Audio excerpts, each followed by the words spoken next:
সালামু আলাইকুম প্রিয় দর্শক মণ্ডলী। আজকে আমি ম্যাঙ্গলোর মানে সাগরের কিনারো আইছি। সাগরের কিনারো আওয়ার পরে এখানে জাহাজ অভাব ছাড়া মানে আমি বহুত জায়গা আটিয়ে আইছি, ভিডিও করছি না, কইলাম খাম নাই ভিডিও করবার। আর এখন যা হারে আর কি জাহাজ দেখি আর এখানে লিগে জাহাজ রিপেয়ারিং সেন্টার ওই লিগে জাহাজ দেখায়নি, এখানে ফুকনা তুলো হয়েছে, আরও দেখায়নি হো উপরে দেখায়নি ফুকনা অভাব ছাড়া।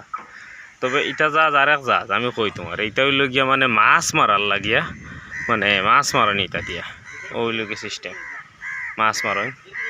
আর ওদের ওখানে মানে এখান খাম শেষ হয়ে গেছে, এখানে নয়া হয়ে গেছে এখানে এখন ফানিত নামি দিত।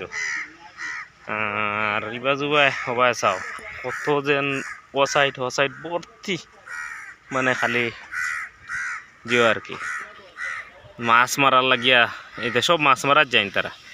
আর ও যেন যেতাম মানুষ ওদের মানুষ হাঁটিতে রাইতে বাইতে দিলে হয়তো আড়ত আর কি, মানে অত জানি মাছ তো তো ইয়া বেসইন হাঁটি হাঁটি দেখি আইলাম। আর তো আগে দেখিতা দেখাইতাম, এটা সারা ওলা আস্তা ই দুনিয়া ওলা ওজালা দেখায় ওলা এক সমান দরিয়ানো। আর ওজা তো কোনো তুলমুল পাইছি না এই জায়গা এখানে আটতে আটতে, মানে সারা এক সমান। ঠিক আছে, ওকে, আল্লাহ সালাম আলাইকুম।